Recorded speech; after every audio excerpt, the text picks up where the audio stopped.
By far the largest wave of Jamaican migration to the UK occurred in the mid-1900s.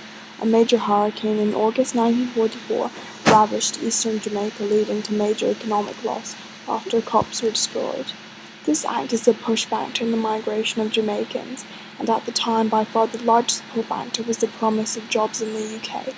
The Jamaican migration was voluntary in comparison to the Jewish migration to Israel after the Holocaust. Jewish communities were formed from mainly involuntary migrants. The Caribbean island nation of Jamaica was a British colony between 1655 and 1962.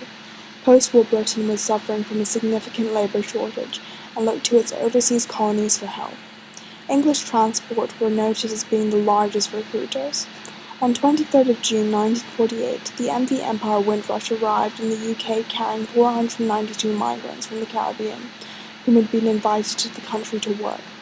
Jamaicans continued to migrate to the UK during the 1970s and 1980s. The majority of these people came from poor households. Throughout the late 20th century, the Jamaican community in the UK had been brought into the spotlight due to the involvement of Jamaicans in race-related riots. The first event to occur was the 1958 Notting Hill race riots, when an argument between local white youths and a Jamaican man led to several nights of disturbances, rioting and attacks, followed shortly by the 1958 Brixton riots. Despite the conflict created by the race riots, one of the benefits brought over was the Jamaican culture, such as music. Caribbean music became the staple of the thriving nightclub scene. A new point of contact was established between young blacks and whites.